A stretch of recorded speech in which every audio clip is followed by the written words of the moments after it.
Good Wednesday afternoon. I'm Charity Menifee, Director of Communicable and Environmental Disease and Emergency Preparedness at Knox County Health Department. Our moment of gratitude today is dedicated to all the partner agencies and organizations who have supported our response over the past 6 months. There are too many to name individually, but numerous nonprofits, schools, businesses, government agencies, churches, and countless others have stepped up to help our community throughout this pandemic.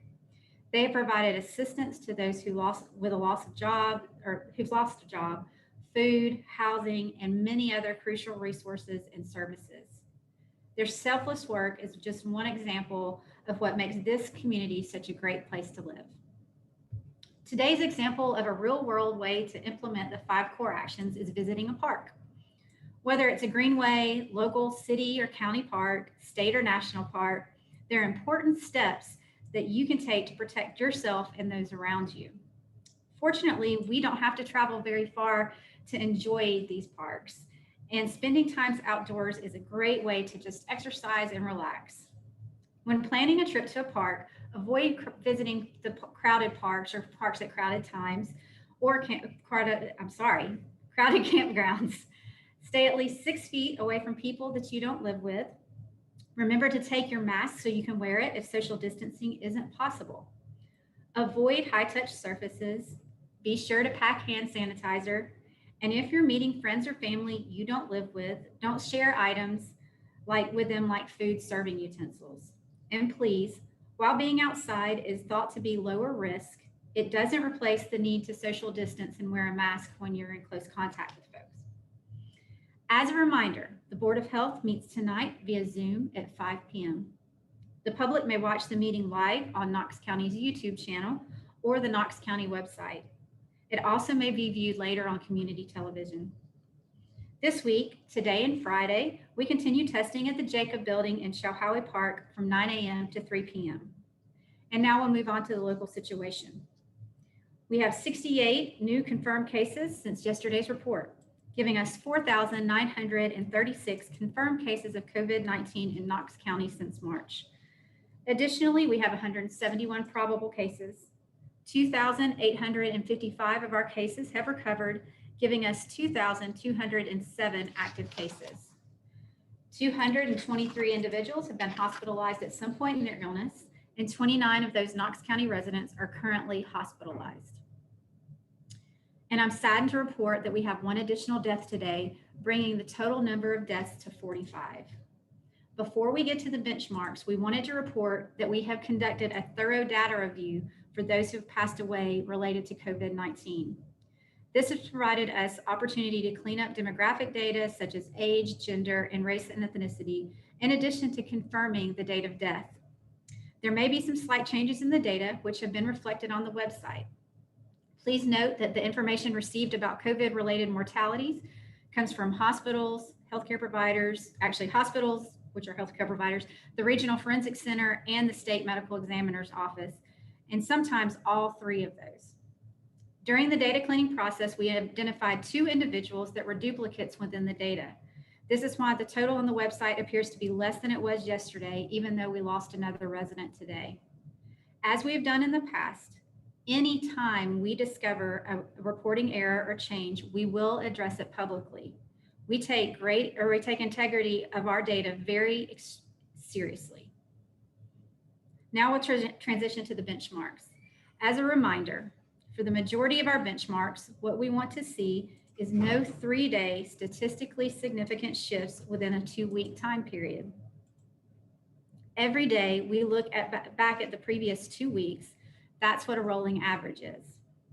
Overall, what we mean by this is we are trying to see if things are getting better, staying the same, or are they getting worse? And if so, how much better or worse and at what rate? We will now pull up the data. And as a reminder, all of this data that we are going to talk about is on our website, covid.knoxcountytn.gov/case-count. Moving to the first benchmark, sustained reduction or stability in new cases for 14 days.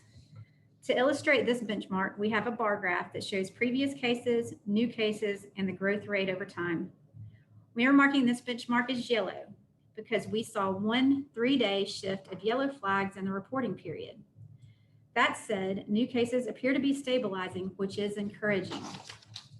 We hope the stability in new cases we're seeing translates into a downward trend, but there is a great deal of activity shifting in our environment in the next month, including schools and extracurricular activities, as well as the Labor Day holiday, which will have an impact. So we will continue to watch this local situation very closely. Our second benchmark, community-wide sustained and increased diagnostic testing with consistent or decreased test reporting turnaround time. For this benchmark, we are utilizing two bar graphs, one that shows a sample of the tests conducted for Knox County residents and another for the average time between specimen collection and lab report data. For the data, we can see the trends continue to move in the right direction. The number of tests conducted continues to trend up, and the lab turnaround time in our community is decreasing. While we have seen a slight decline in testing volume community-wide, the overall trend does continue to move upward, as you can see by the trend line on the graph. As a reminder, the data we are reporting for this benchmark is from the previous week, so we can always make sure we are looking at a full week of data. This does continue to be encouraging, and is why we are representing this benchmark as green. Our third benchmark, sustained or increased public health capability.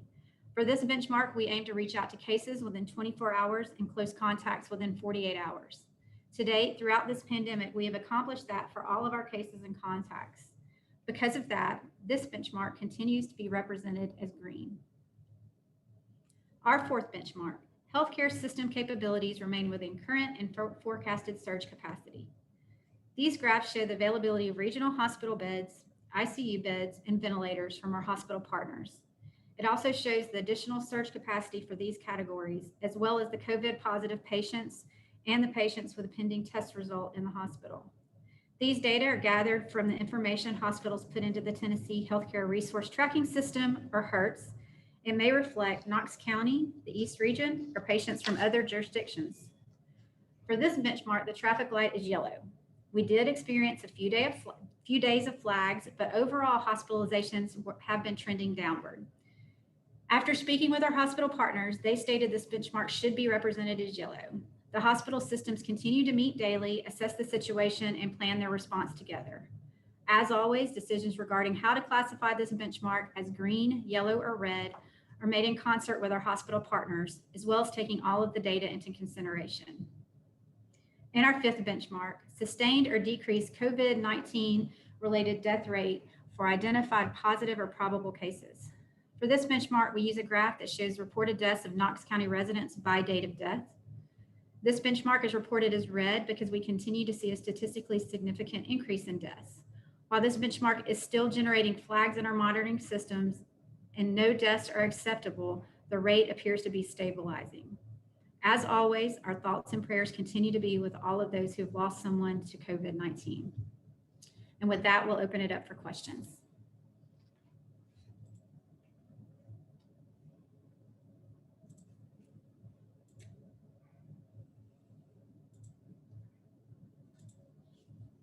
Okay.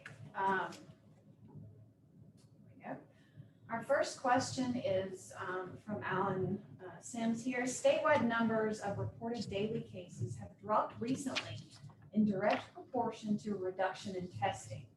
Is Knox County's drop in cases similarly a result of a reduction in testing? The charts on your site show about a 30% drop in testing over the last 4 weeks. About the same drop we've seen in cases. Shouldn't one or the other or both be represented in red? Well, the way our data is designed to look at is comparing from day to day over a 14-day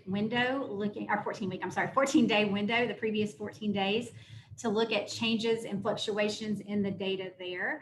And they flag based on a standard deviation. And so at this point, based on what we are seeing, those have not been flagging. Now, as I said in the opening comments, we do see that there has been a little bit of a decrease in testing.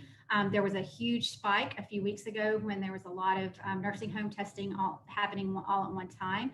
But there has been a little bit of a downward trend, and we realize that, and we are keeping an eye on that. Regarding declines in testing and new cases, there are probably correlations there, and we will have to continue to look at that and see. And that's why we have a body of metrics that we look at. So things like hospitalizations, which really aren't as affected by how much testing is being done, how many new cases there are. If you're sick enough to end up in the hospital, you're going to be in the hospital either way. All of that plays a role into what we look at and report on. But our colors are based on very specific parameters that we've set forth.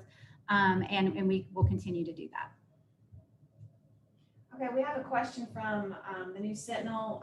It doesn't appear that the numbers are updating for them on the website, though they're updated on our end. Yeah, you shouldn't have updated twice. Vincent's asking if it updated twice because there's multiple versions and it's cache. I would try to clear that out and try again, and then let us know if that's not working. But as we look at it, yeah, we pulled it up. Actually, I had a similar question, and we looked at it, and it was accurate when we pulled it up on our end. Okay, and we have a question here from the Compass. Can the slowdown in new infections be attributed to the mask mandate? I think that also is something that can come into play, and you can, look at the time frame that we had from the mask mandate until now. We're more than 2 incubation periods, which is what we would expect to start seeing change definitely. And it's encouraging.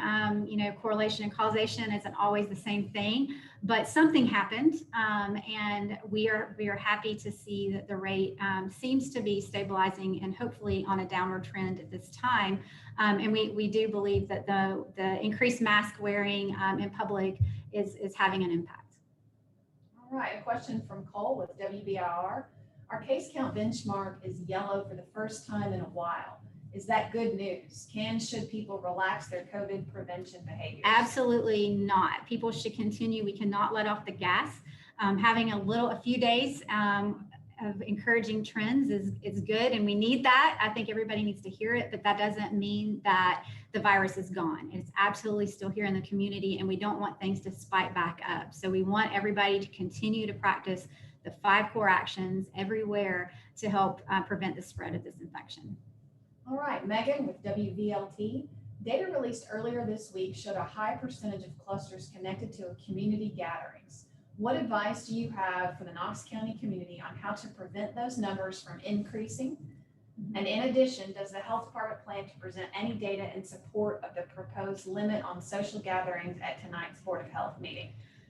So the first part of your question, we've been saying for a long time that we see clusters related mostly to community social gatherings or having, when you're letting down your guard in your workplace with people you're around all the time. Basically, our belief is it's when you get to have a comfort level with the people that are around you, and we see a lot of that happening. So there's a few things. One, going back to what we say every day, following the 5 core actions all the time and doing it for everybody, whether they're your friend that you see at work every day or they're your next door neighbor. We need to be doing it all of the time. Also, do you really need to have that gathering? Consider that in this setting when we have disease spreading and we're trying to have an impact and decrease the spread of disease. Do you really need to have that gathering? And really consider that. And then how can you do it safely if you do need to have it, if you are going to have it? And that's where our real world tips are coming in. Setting up, if you're having people coming to your house, making sure you set up chairs more than 6 feet apart. So it's already built in when people are arriving, and asking people to wear masks if you can't social distance. All of those things we recommend that you continue to do. And then her second part was, does the health department plan to present any data in support of the proposed limit on social gatherings? We'll present the data that we always present every week to the Board of Health this evening. All right, from Jeff with WATE. If there was a duplicate death, that would take us from 46 to 45. And then an additional death should put us back at 46, or did I misunderstand? Yeah, I said there were 2 duplicates in our system, and so we removed those, and then we had 1 additional. So that's where the one net change of 1 is today. All right, another question from Cole with WBIR. Are we seeing an impact from the mask mandate? I think you've already addressed that. I think so. If you need me to, if you need me to expand, Cole, you can put something or add into your comment. Okay, and Jeff again with WATE, if there were 2 duplicate deaths, how long might that have been on the books for? I'd have to go and ask. I'm not real certain. I know we'll have to follow up on that one. Okay. And then Cole with WBIR, how are things going with the new lab used for KCHD testing? It's going very well. We're getting results typically back in 24, 48 hours. And they're managing the volume of testing that we do so far. So we're encouraged with what we're seeing. And then there's two more parts to that. How was the transition process and how have turnaround times changed? Transition process, it did take some work on our team. They have been amazingly flexible through all of this and moving locations and using different providers, which require different system processes and paperwork. And so there was a little bit of a learning curve with this new one, but it's always they're continuously trying to improve the quality of their work and our throughput and continue to do so. So overall, things continue to be going well. Our testing volume is growing every day with a new process. And then we are also, again, happy to report quicker turnaround times on lab results. And Vincent with the News Sentinel is still having trouble with getting the website to show appropriately. So Vincent, let us follow up with your question with our IT department, and we can follow up with you to make sure that that's representing clearly for you on the website. Cole with WBR, if this pandemic were a marathon, what mile would you say we're on? This is the longest marathon ever, is my first response to that. You know, again, I think that it's hard to tell. I think we need to see what happens in the next few weeks. Like we said in the opening statement, there are a lot of things going to be happening in our community that can impact the transmission that we're seeing just by nature of the activities and holidays and things of that nature. I hope that we've rounded mile 13 and we're going to continue to go down, but I think we really need to see what happens over the next few weeks. All right, and Alan's also having challenges with the website. So Alan, we'll also follow up with you to make sure after this that everyone can access that information. Jeff from WATE, he'd like to know more about how those duplicates happened. Oops, it jumped up on me. Hang on just a second. I asked because a change in the death toll is sure to cause people to question the validity of any numbers. Yes. Is there a checking process? So there is. I can say that one of those people were reported. Again, we get reports from 3 different sources, and sometimes we get the same report of an individual death from all 3 of those. And so one was honestly just a duplication in that 2 different people received the reports and put them into our information, and we missed it. And you know, we're humans, and that happens. And then the other person was reported by 2 different sources, but had their names were different. And on the data review, we realized it was actually, in fact, the same person. And so we are looking at all of our checks and balances. And again, that was how we identified this one, was doing exactly what you're suggesting. And then being upfront when we noticed that we had an issue and making sure that we're making it public and cleaning up the information on our website and letting you guys know what happened. All right, Jeff from WATE has another question. Hospitalizations increased from 26 to 29 on Wednesday, but total hospitalizations remained at 223. How is that possible? We'll have to go back and look at that. Honestly, I can't do all of the math and look at all the detail in my head right now. All right, and Cole with WBR, the WHO says the World Health Organization says people should skip routine dental cleanings right now. Do you agree with that guidance? I didn't know who said that. I think that I would recommend talking with your dental provider and making sure that they're taking all the precautions that CDC and the American Dental Association, I believe is their name, are recommending, and doing everything they can to protect you. Dental health is important, and so we want to continue to make sure that we look after that. But we'll have to look into seeing if there's any recommendations coming down from CDC or any of our federal officials as well. And Cole again with WBR, the governor said he would be distributing cleaning sanitation kits to classrooms across the state. Is KCHD part of that distribution? No, that would go directly to the schools. All right, and from Vincent from the News Sentinel, there appears to be numerous update errors in this day's reporting. Can you please double check the back end on your end and tell us when the website is current? Yeah, we'll let you know. We apologize. Again, we had looked at it at one point and it seemed correct. Yeah, Vincent, it looks like it's okay on our end, but again, we will follow up with our IT division to make sure that's pushing out appropriately and follow up with everyone and let you know the results of that. Are there any other questions for today?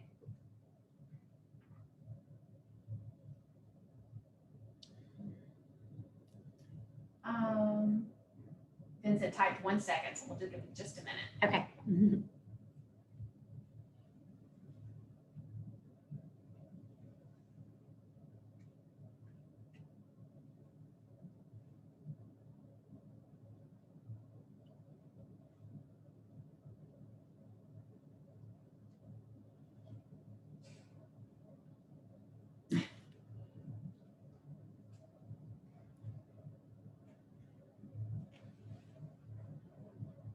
Here we go. Vincent from the News Sentinel. The Board of Health was considering a limit on social gatherings to less than 25 people. How would that apply to schools?